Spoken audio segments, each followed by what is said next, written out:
Good afternoon, everyone, and a very big welcome. It's our privilege to host today's conversation on leading in the age of disruption. We all know that change is constant, and it's really about the way that we lead and really create these valuable moments as leaders.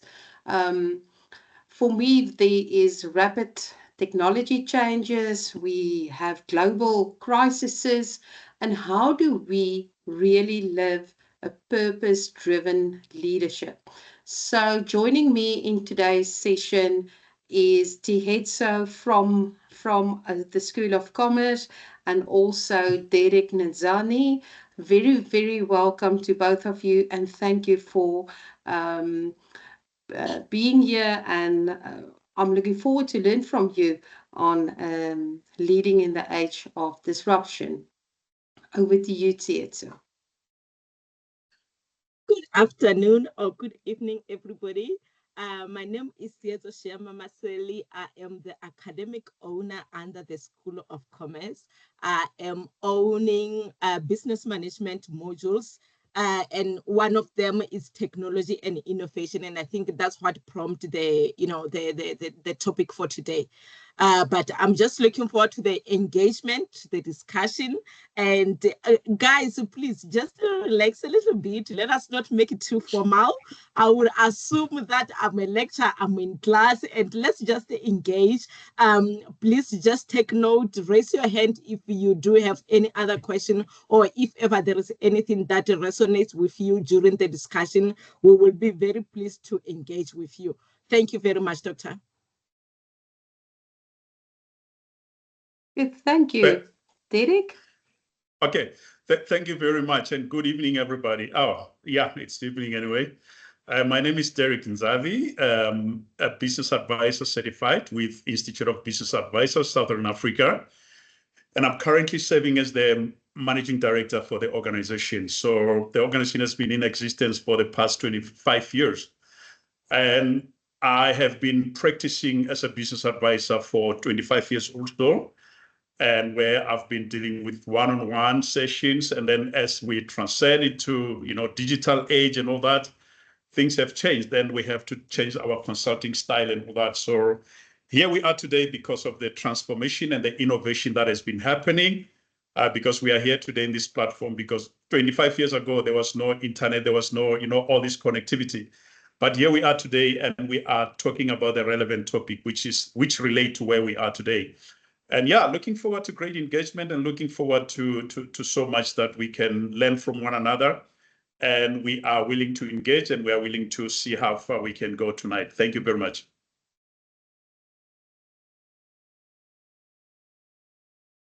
Thank you so much. Thank you so much, Mr. Derek. And I think as Dr. Maritza mentioned, living in the age of disruption, I think that's what informed this. And one would ask to say, why this particular topic?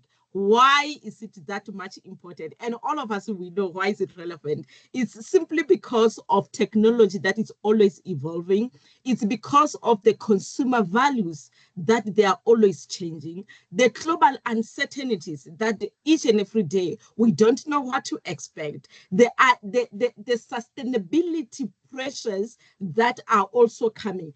All these elements are reshaping the organizations. And you will realize that in the organizations, most of us that are in the corporate, most of managers, most of leaders, they are just managing. They are not just managing by familiarity, but they are navigating through the unknown each and every day. They are navigating through creativity, through the ethical responsibilities, through the agility to say, what is it that we can do? Simply because the world is evolving, simply because of the disruption. And that's what informed this particular topic. So I think I'm going to throw it back to you, Mr. Derek, to say, looking at this disruption, how has this technology and the global events, how have they transformed the business industry? Thank you very much for that, and for that introduction to the topic. And when I was doing a research on disruption, I realized that actually we need to rethink whether is it about abruption or disruption. Because a lot of things are happening abruptly, if you get what I'm saying. So disruption is one thing that you can manage, that you can deal with. You know that you are disrupting me, but you are standing on my way. Can you shift a bit? But abruption is something that it's happening abruptly, meaning that you may not even have time to even tell me because it's just collapsing in front of you. And these are the things that we need to understand, that for you to kind of adjust to that, it means that there has to be a certain kind of leadership that has to rise, that we have to say, how do we emerge from this? How do we adapt to these changes such that when they happen, whether you are at workplace, whether you are at with your employees, or whether you are in your own company, you can still face the similar situation.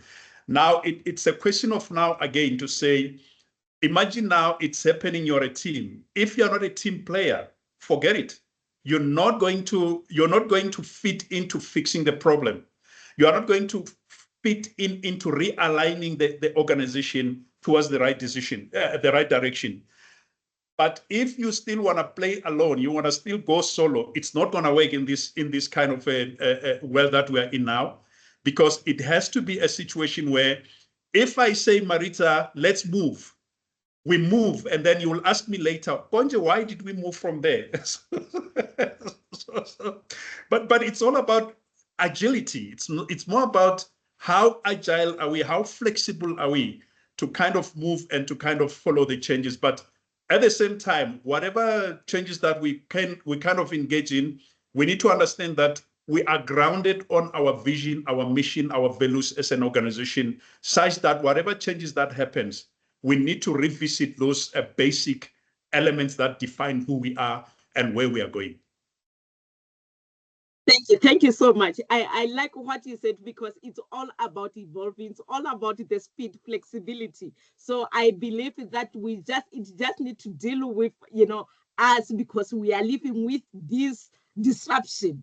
But now, when it comes to the professionals that are already in the industry, how can the future professionals be able to, to prepare themselves in this evolving environment? How can they prepare themselves?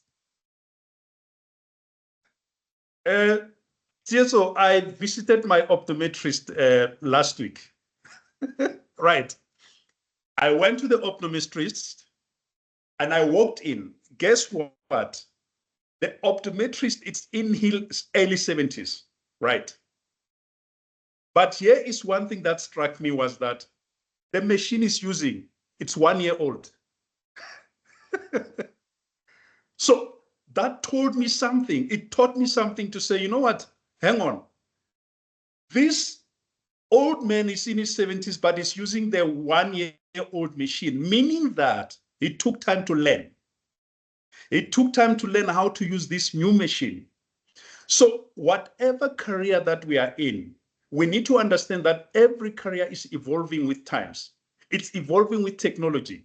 It's evolving. So as it evolves, how willing are we to learn? The risk here is that a lot of people, instead of putting much effort to learn from the career that they are in currently, they want to deviate and want to do something different. Whereas from your own career that you are in today, there are a lot of things that AI has brought in. There are a lot of technologies that are coming in.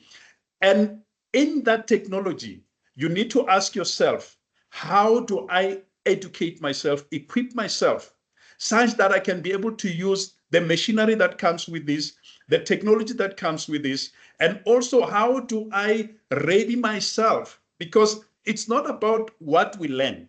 It's also about, do you do a check-in to say, it's your communication skills still upright? Are you still on point when it comes to how you communicate?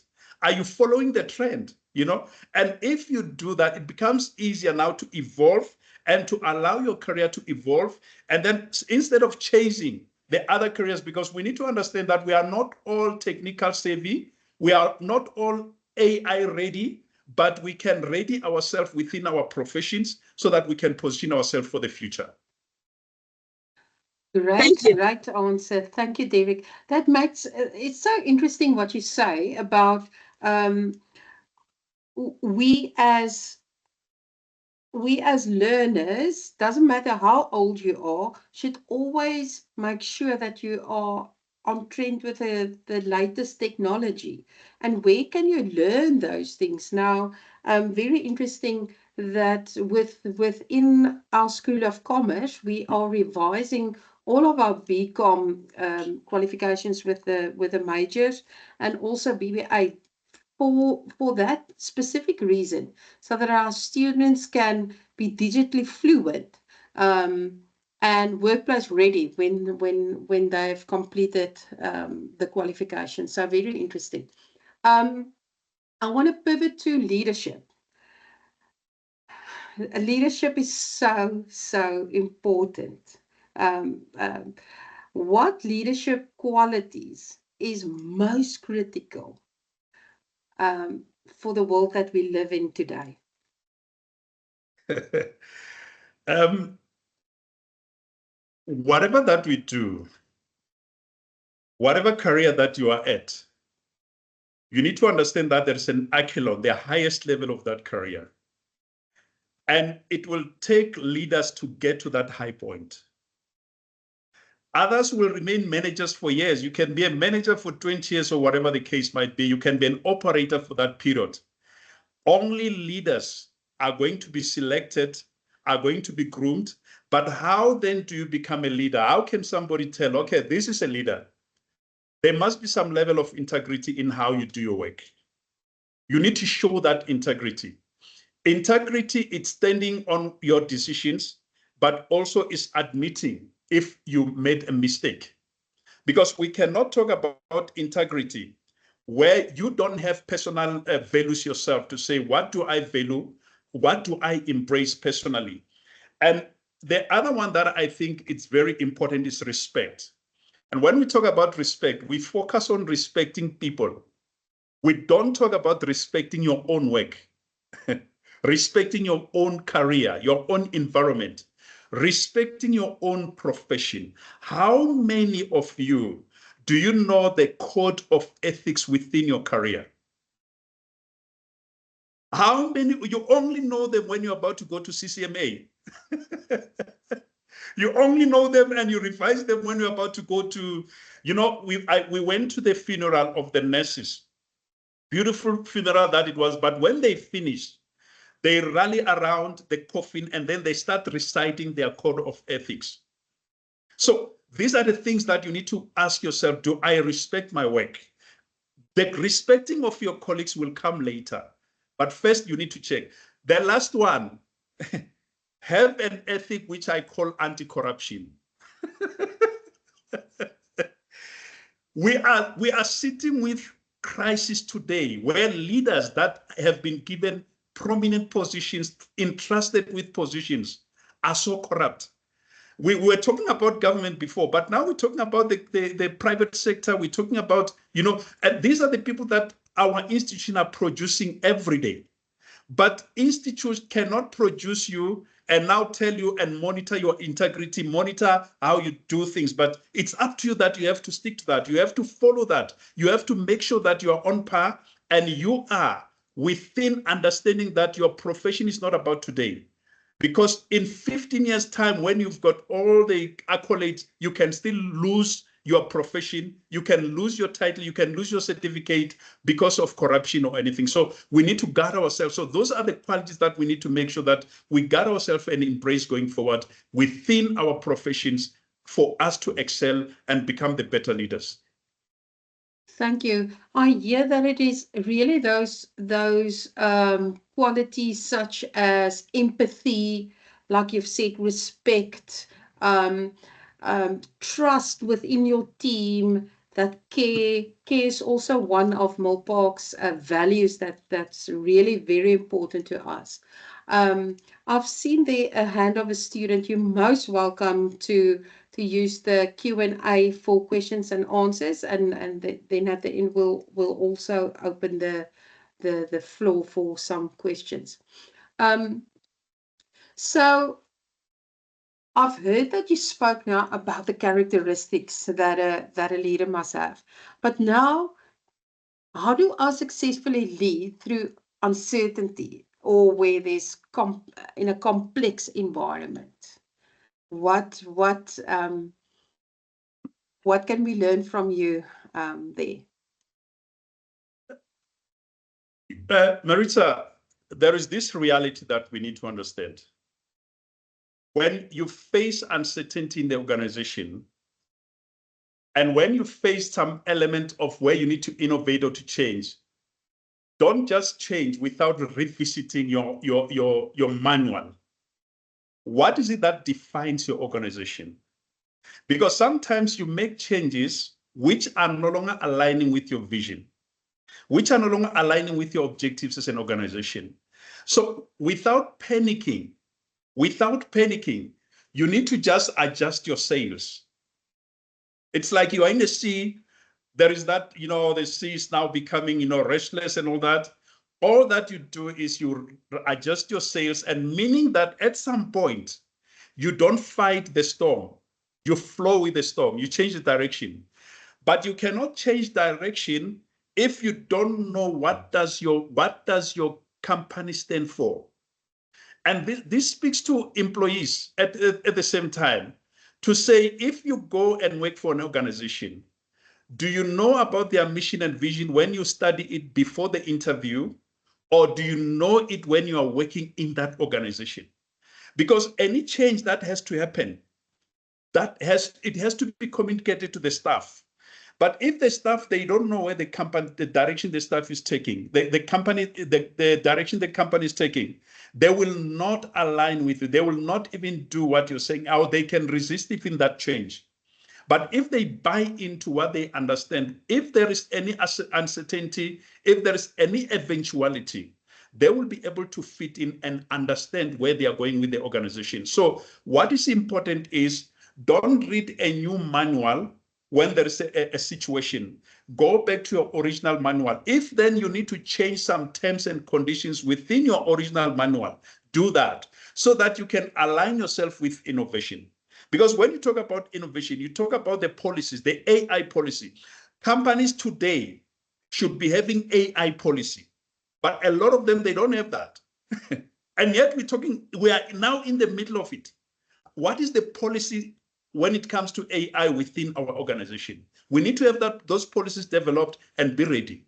Thank you. Absolutely in agreement with you. And I'm so happy that I'm on Milpok's AI work committee where we are working on that policy. So thank you for that, Derek. What advice, you spoke about innovation now, and that also links up with our next theme of entrepreneurship and innovation. What advice would you give to aspiring entrepreneurs? Marita, you can desire to be an entrepreneur, you can wish to be an entrepreneur, you can aspire to be an entrepreneur.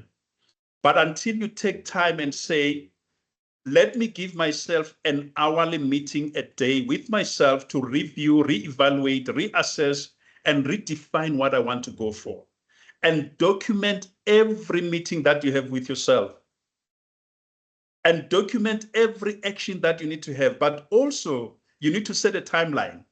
If you say, I want to go into business today, let me know. Do you want to go into business 5 years from now? Or do you want to go to business next year?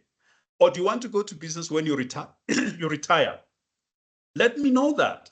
But if it's not documented, if you have not documented it, you will rush for business when you are retrenched from work, but it's not going to work because there is nothing. You did not have a blueprint of what you want to go for.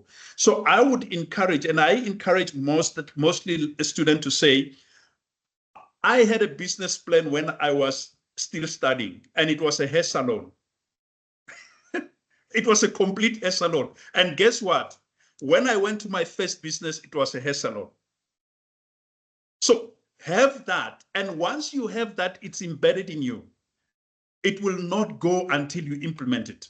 So record everything, because When you record, you will also know the budget that is needed. And budget is revised because if your budget was done in 2 years back, you must know that this year your budget will have changed. So these are the things that documenting your ideas, documenting the steps that you want to take, setting the milestones, it's very important. Then it will help you to know when you can kickstart, and it will help you when you postpone, you will know why you're postponing. Yeah, that's so interesting to actually set time out for yourself to pin down that dream, that venture that you have. I find it very interesting. Thank you for that advice. How can our students really transform these ideas into now starting a business? I always encourage students or those who want to be entrepreneurs to say, first thing first, you are studying today. Whatever you're studying, you want to be employed, right? But guess who's going to employ you? It's an entrepreneur. So meaning that the skill that you are now training for, there is an opportunity for business in it. The only difference is that some of these businesses, it may not work in silo. Meaning that you as students, you can come together and say, I've got this skill, you've got this skill, we've got this skill. Can we start a business together? I mean, if you look at the likes of your Capitec, it's not started by one person. 3 people came together and say, let's start. But how did they come together? They had different skills. And they came together and say, let's start this. So the same with students. You need to look first within your career, what business opportunities are within my career? And then from there, you need to understand what will it cost for me to start this? Because some of the careers you'd find that it will need, as a startup, you need a startup capital of maybe 200,000. You may not have that. But once you have identified, you can work out and say, how do I raise this money to do this? But also, if within your career you may not, or you feel like you may not start, you can look for other opportunities. I've been telling people that if there are 2 things or 3 things that are making money today in South Africa, it's retail, financial sector.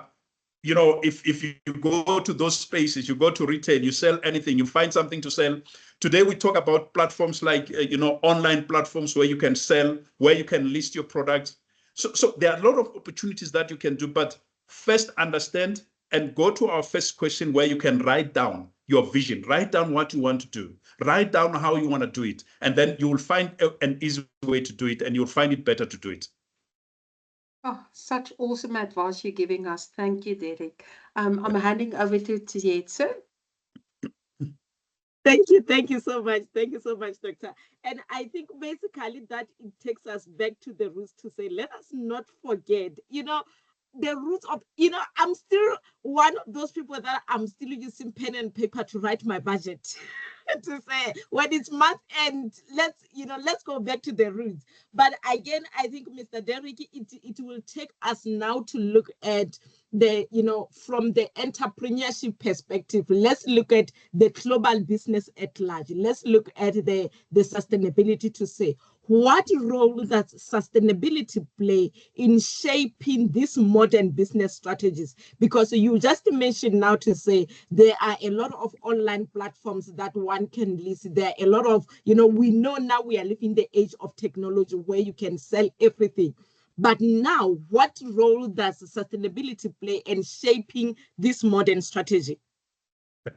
So I want to twist your question. Allow me to do that. You can. You know how I'm going to twist it? Yes. I want to twist it and say, what role does business strategy play in shaping business sustainability? Okay. Why? And then you are going to answer it. You know why? Because you cannot sustain a business that has no strategy. So what comes first is developing a business strategy that will assure sustainability of a business. Now, if you have a strategy of a business, trust you me, you can go global in your business. You can operate because your strategy will guide you. The strategy will tell you, in the next 12 months, we want to operate in South Africa. But after 12 months, we must be in the SADC region. In the next 3 years, we must be international. We must be global, whichever way that it could be. But that can only happen when you have a strategy that outlines your goals. What are strategic goals that you have? What are the pillars of your strategy? What are the pillars of your growth in your business? And once you have that and you review that, it's going to be easier for you. It's going to be easier for you to go anywhere, but it's going to be easier for you to build a business that it can be sustainable. Hence, I had to twist your question to say, let's start with business strategy to build a sustainable businesses. So that is what can work better. Okay. And in addition to that, then we are saying from the business perspective now, how do businesses balance this, the profit and their purpose? What is the balance there? Look, it will depend on what was the purpose. You know why? Because somebody's purpose is to make profit. That's their purpose. You ask them, why are you in business now? I want to make profit. So if that is their purpose, there is no way that they can balance because they are pursuing it to that effect. But if your purpose, if you define your business as something that will have environmental impact, you have done assessment to say, how will this business impact society? How will this business employ people? How will this business create jobs? How will this business make our lifestyle safe, makes our environment safe? How will this business contribute towards the health of society? Then you develop your policies around that. You develop your strategy around that. And you improve on your service delivery around that. In your product offering, in your services, guess what is going to follow? Is profit. That is what is going to follow. Because once you have aligned that, once you understand, because nowadays we need to understand that business is not about, I'm selling you this. People want to know, where is it coming from?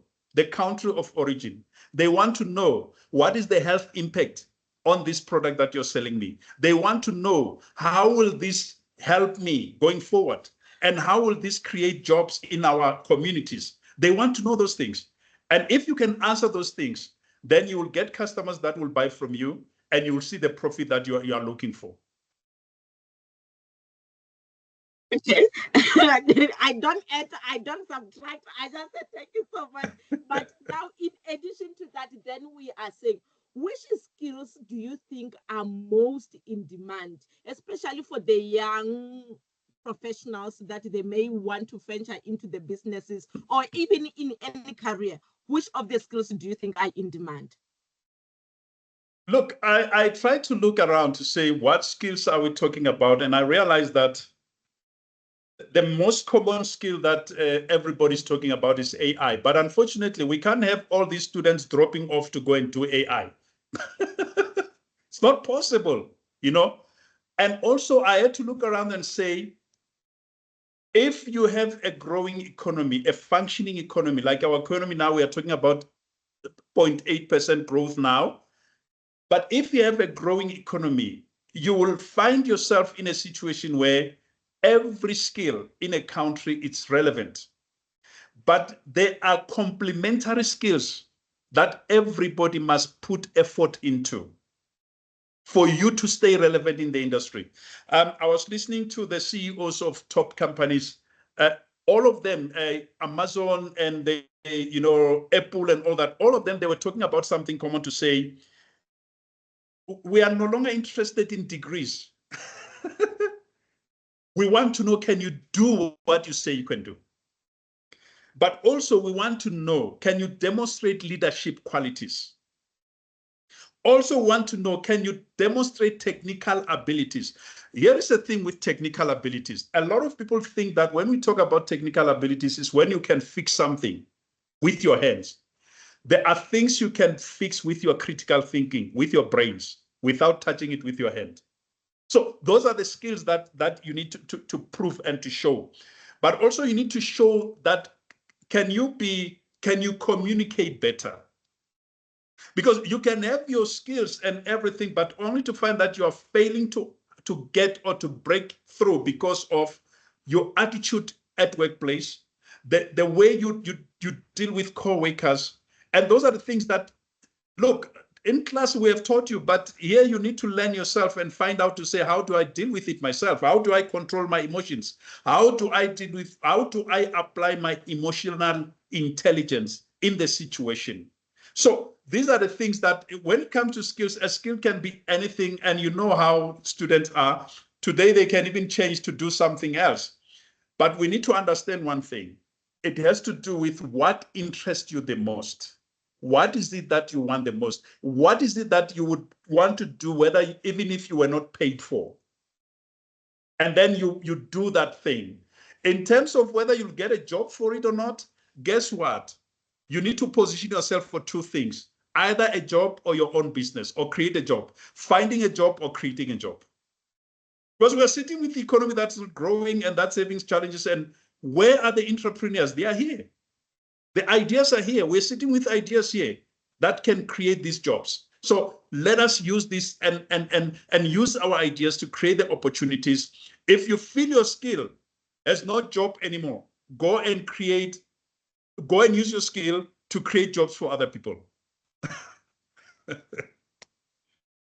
I think that is very powerful to say, it's either you are looking for the job or you are creating for for job. And I think that's what us as institution, as Melpark, that's what we are teaching our students to say. It's not, yes, I might say, yes, we are educational institution in terms of offering the degrees, but I think nowadays it's a matter of the value of that degrees, because if you say you have got a business management degree, now we want practicality of that particular degree, not a certificate per se. But either way, looking at your journey or your profile at large, Mr. Derek, one would see that you are very experienced in this particular industry, and I want to believe that a person of your caliber might or should have, some lessons. What are those impactful lessons from your own leadership journey that you can share? Maybe perhaps you are sharing with someone who is in the working environment to say, I have a skill, I want to use my skill to go and start the business, or, the scenarios might be different. So what are those impactful lessons that maybe perhaps from your own leadership journey you may share? Okay. Yeah, it's been a very interesting journey, I must say, because in as much as I was an entrepreneur, and in the year 2000, when I resigned from Discovery Health, and I went to start my own company, New Discovery, by the way. And why New Discovery? Because I was inspired, right? And in my journey, guess what? There were moments where I was back to employment. There were moments where I was back to working. And this is something we need to learn, because if you recall, I think there was a CEO of another company, or the founder of a company, who went to say, I want to be the CEO of post office. I want to revive the post office. So sometimes I learned something that we need to be flexible. Don't die in your business because you started a business when there's an opportunity where you can be hired to use your skill. Because you may need money to revive your business. So you need to take opportunities that come in. It's not that you have given up on your business. It's not that your business is no longer working. So in that process, what I've learned is that there are three things. Be a learner, then become a servant, and then become a leader. But when you are a leader, go back to become a servant and become a learner for life. So you need to interchange that, so that you don't become a leader that feels like you know everything, and you don't become a servant that feels like you know everything. So you need to interchange that. So because so that you don't become a leader that feels like you know everything, you can do everything. Therefore, nobody's going to tell you anything because you are in charge. No, you need to understand that even if you're a leader, from your own team, there are those who can teach you something that can open your eyes by giving them just 5 minutes to listen to them. So you have to be a good listener. You need to listen to others and let them tell. If they have got no advice to tell you, let them tell you their stories. Because from their stories, there is something you can learn from that. Sure, Derek, this is so beautiful. I've actually written it down. Become a servant and become a learner for life. That Exactly. is so profound. Thank you very much. As head of the School of Commerce within Milpark, I want to thank each and every student, our audience.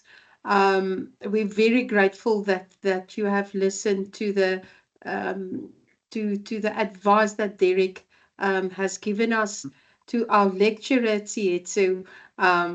Thank you very much for organizing this event so that we can learn from Derek. I've just written down a few things that you have said that really stood out for me. And that was to write down your vision when it comes to entrepreneurship.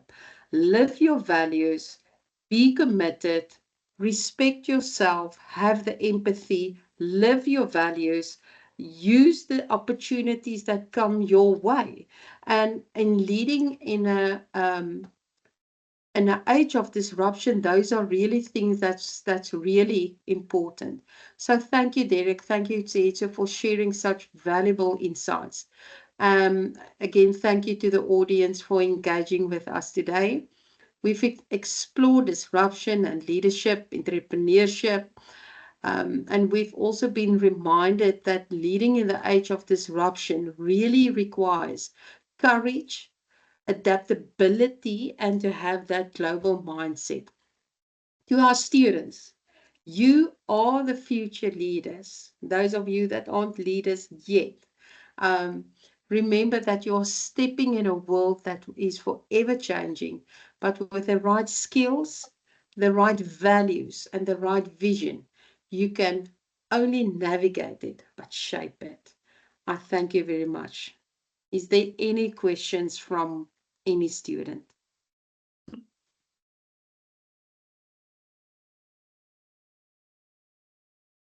Guys, let's engage. Let's engage.